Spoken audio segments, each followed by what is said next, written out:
today on DatelineAbuja is Mr. Mukhtar Ibrahim, is the head of Information and Outreach Program Unit AEPB here in Abuja. You're welcome to DatelineAbuja, and thanks for having us in your office. Thank you for having me.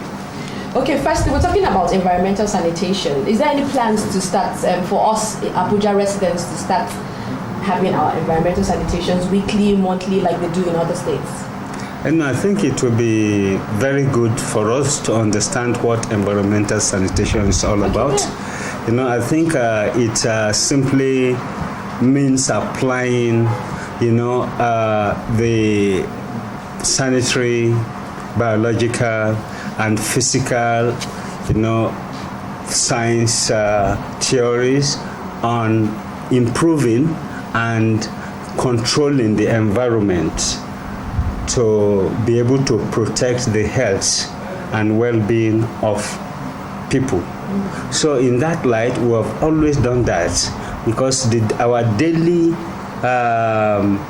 assignment is to ensure environmental sanity. So environmental sanitation itself is in line with our mission.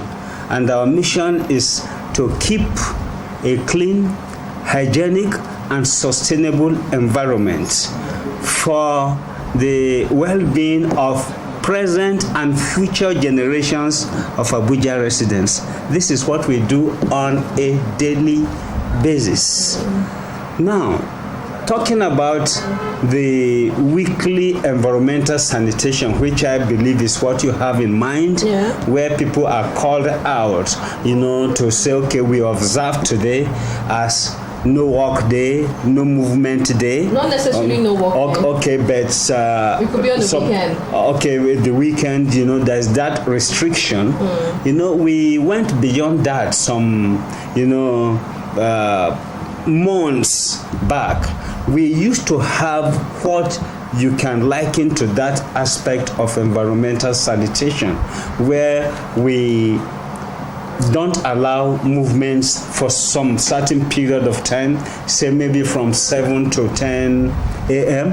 And people generally stay around their neighborhoods and clean the surroundings. But then we thought, as a fast advancing society and with the caliber of people that we find in Abuja, that aspect has been imbibed, because in other climes you don't really have to head people out for a particular day called Environmental Sanitation Day. We now thought we have reached that stage where people on their own will understand the benefit of community sanitation, so that we drive that initiative ourselves. However, with the questions that have popped up, recently, asking whether we intend to introduce Environmental Sanitation Day, it means that people do not see, environmental sanitation as a collective duty, because it has to actually be collective. Government alone cannot keep the environment clean if the residents don't key in to that. So the Honorable Minister of the F.C.T, Mohammed Musa Bello, since he came on board, he called, or rather he has been championing this community-driven initiative towards sanitation. That is to say that we as people, we should, be able to keep our immediate environments clean, while the government on its own will keep the city as a whole clean. So in that light, I just want you to know that we have 27 cleaning contractors that keep this city clean. And because of the need to expand this reach, because we've gotten this complaint that some areas, even within the city center, still remain dirty. So it has been increased, this cleaning districts, to 48. This is just to, extend our coverage and also have an impact in those areas that have not been hitherto covered by our cleaning contractors. Okay. So environmental sanitation is 27 contractors you're talking about. Yes. They have been increased, or you're planning to increase them to 48? Yes, the new cleaning contract will increase the districts. Okay. Because we have 27 cleaning districts now, so we are increasing them to 48. Have you done it already? It is the new contract has not taken off. Okay. As soon as it does, it's already built into the new contract. Okay. So that will be the next phase. Okay. You may say the next level, so to say, so on environmental sanitation. When are we expecting this? As soon as the contract takes off. Okay. So I think in a year or so.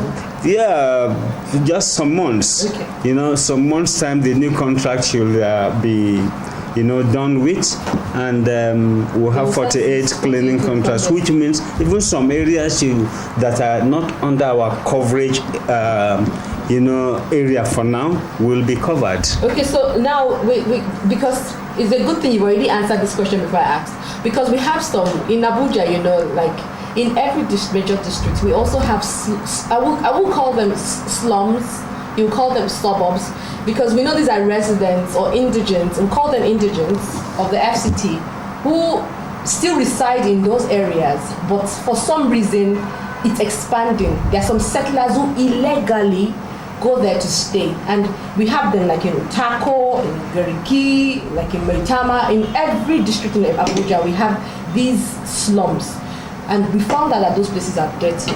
We visited them and we found out these places are very dirty. Will these 48 contractors also expand to these areas? Thank you very much for that question. That has been a challenge that we've been contending with for a long time, having undeveloped settlements within developed neighborhoods. Yeah. So I think the Abuja Environmental Protection Board and the administration, thought it wise that these areas must be captured if we want to maintain general cleanliness. Because if you clean like an area like Metama, which is highbrow, it's clean, and then you have some undeveloped settlements, that you can actually regard as slums, within. It really taints the whole picture, and spoils the aesthetics, which we pride ourselves here in Abuja of having, because you must remember again that the vision of the F.C.T administration is to be amongst the 20 first-class cities of the world in the year 2020. Okay. So, and that's a month's time already. We're counting down a year, you okay. mean? Yeah, so by next year, yes, I think it looks like a tall order, but it's achievable too, if the residents also support the government's genuine, aspiration. And that is why we will keep calling at every opportunity, even like this, that residents of F.C.T must key into the government's, desire to keep Abuja really clean. I mean, we should be thinking of taking the baton, if you like, or the crown from Kigali, to become the cleanest city in Africa. Beautiful. Yes. Now, before we term any city as being developed, we also have to have like basic infrastructures and amenities in the rural areas. We're not forgetting the rural areas. In Abuja, which is a city, we know that the major workforce, or the civil servants, who are like the majority workforce, they live in these rural communities.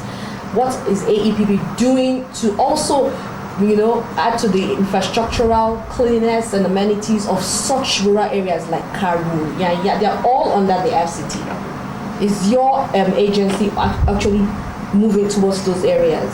Thank you very much. We partner with all the agencies that operate in such areas. Okay. And before we go ahead, because you talk about infrastructure, I just want you to know that in F.C.T, for instance, we have what we call the Whooper Waste Water Treatment Plant, and it is reputed to be the largest in the West African sub-region, and we take pride in the fact that we have such a facility here. You know, and we also have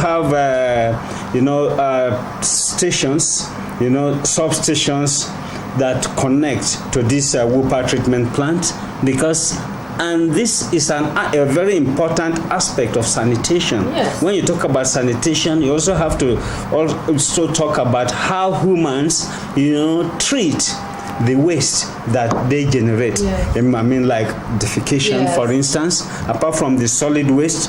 And for the solid waste, we have the Gosa, landfill.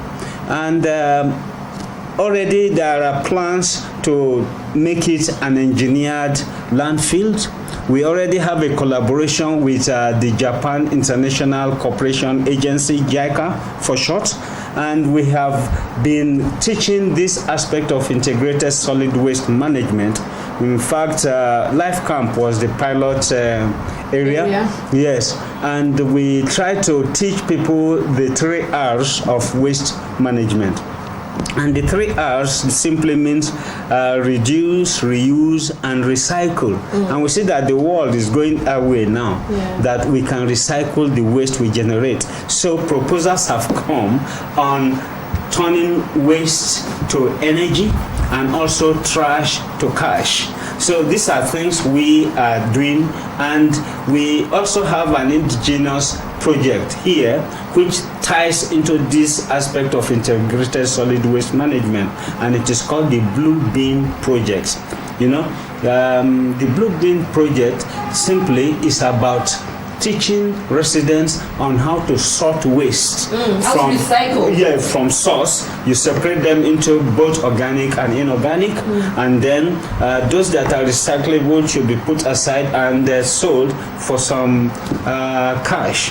We do that. So now going into the suburbs, which you focused your question on, we have the Satellite Town Development Department, and it's expected to really provide needed, service in the suburbs and the area councils. And then we must not forget that we have different tiers of government. When Abuja was created, though it's a unique development, but it's also expected to be, regarded in a great sense as a state. So it also has its area councils that it's like the local governments you have in states, and they have their area council chairman, and he has his whole retinue of staff and departments. So these area councils are expected to also offer needed service and even infrastructural development with them. Yes, the F.C.T administration oversees even their operations, because they also get subvention from the F.C.T administration. So we can say they are part and parcel of the F.C.T administration, and so they get needed support and guidance, but they are also their own bosses, like the chairman. So they're expected to actually identify needed infrastructure in all the different areas and provide such, because otherwise what is governance about if you don't offer service to the people who most time voted you into power? But coming to the area of environment or environmental sanitation, we do partner with the area councils, all of them.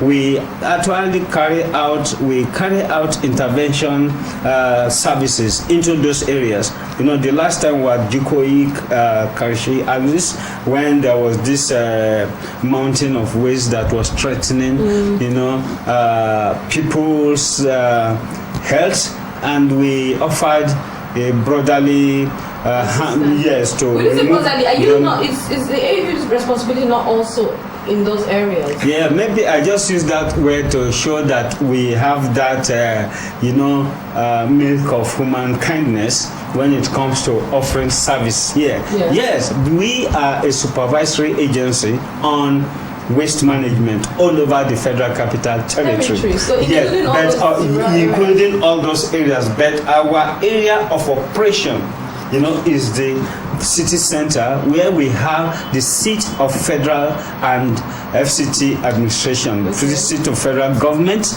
because we must also understand again that the minister administers the capital, on behalf of the president, who is actually the real administrator of the federal capital city. So because of the special, nature of the federal capital city, the AEPB, is really operationally based in the city center, while we still offer intervention services to the area councils. Do you supervise them? We do that from time to time, and we also call on residents to make reports, where they feel there's some nuisance that has stayed over time. Because again, I think I need to point out that the area councils also have their departments of environment, which are expected to, on a daily basis, ensure environmental sanity in these areas. Because, I said, we have tiers of government. So that is how we operate, even operationally. So while we cover the city center, we offer intervention services, and we play supervisory roles in the area councils. And also we have the satellite town development department, directly supervised by the F.C.T administration, that also does this kind of job. Yes, because the service it offers also covers that of ensuring environmental sanity in those area councils. Well, thank you so much for the clarity. Okay, let's talk about the task force. Okay. The task force is also part of the Abuja Environmental Protection Board. Yes. And now we see a lot of them we see a lot of task force people on the streets. We see your car or your van on the streets. But we still see beggars, hawkers on the streets every day. Morning and night, they are there. What are your people doing about that? I think that's a very good question you just asked, because that's one of the greatest challenges we face. And I must say that the enforcement or monitor and enforcement department, which is what you call the task force, is a very crucial arm, because it is the deterrent arm of AEPB. They are the ones that enforce the laws that we operate under. Yeah, but the issue of hawkers in F.C.T has become like the case of the mosquito that has refused to disappear, even with the amount of insecticides we use.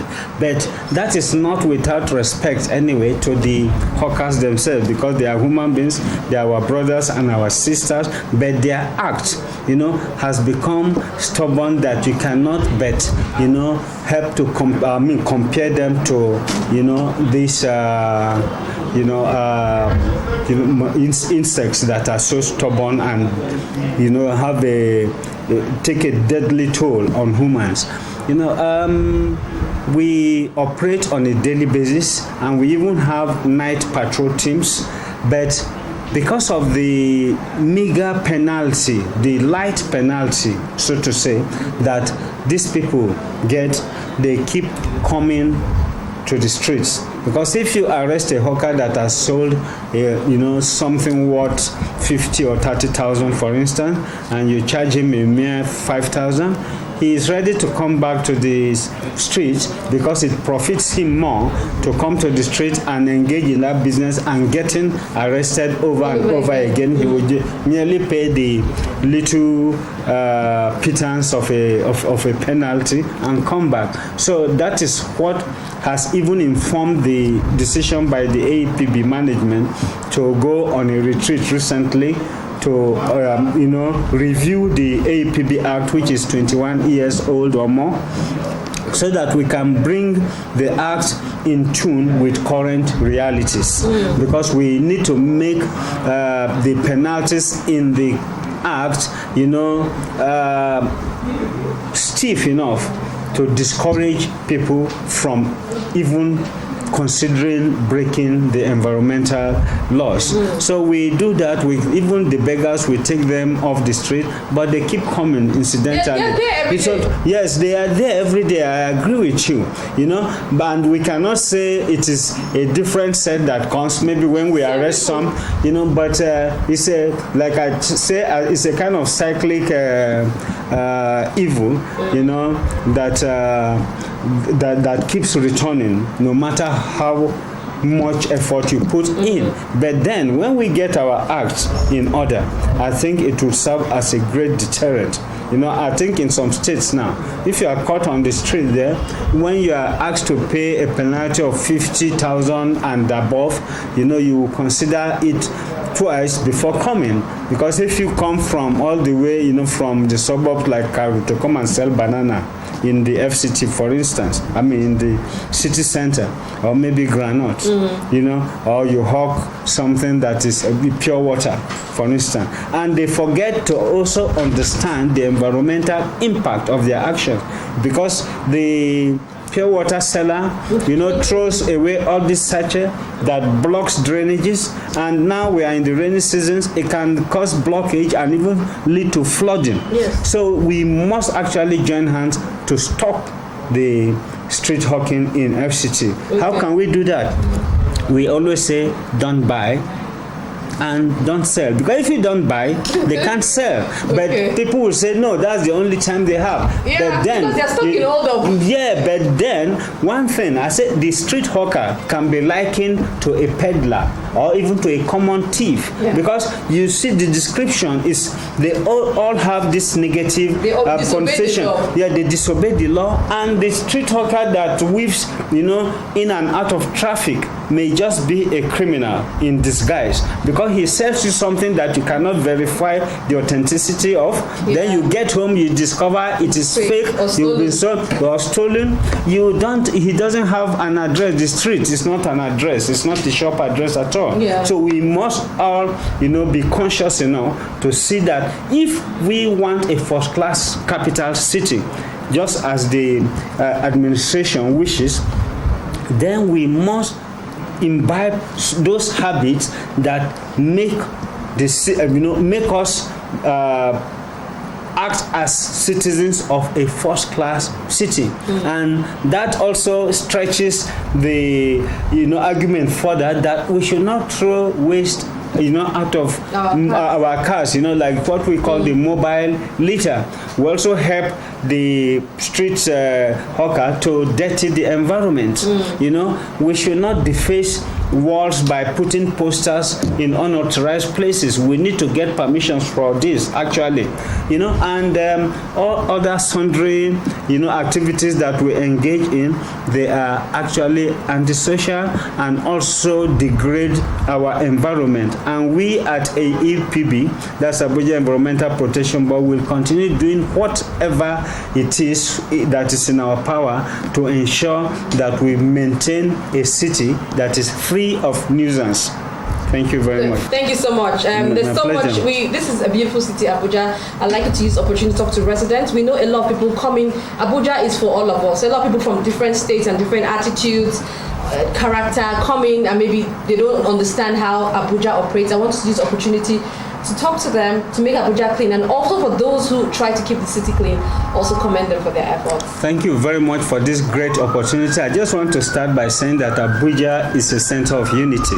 That is what it's meant to be. So no matter where you come from Nigeria, when you get to Abuja, you become an Abuja person, because it's a melting pot, so to say, and we must therefore respect the operating laws in the F.C.T. So I call on all residents, either old or new, that let's join hands to make Abuja a first-class city by obeying the extant laws. And intending residents, you are welcome. It's a city for all Nigerians. Thank you so much. My pleasure. I've been talking to Mukhtar Ibrahim, is the head of Information and Outreach Program Unit, Abuja Environmental Protection Board Agency. Well, the program is Dateline Abuja. Stay tuned. I'll be right back.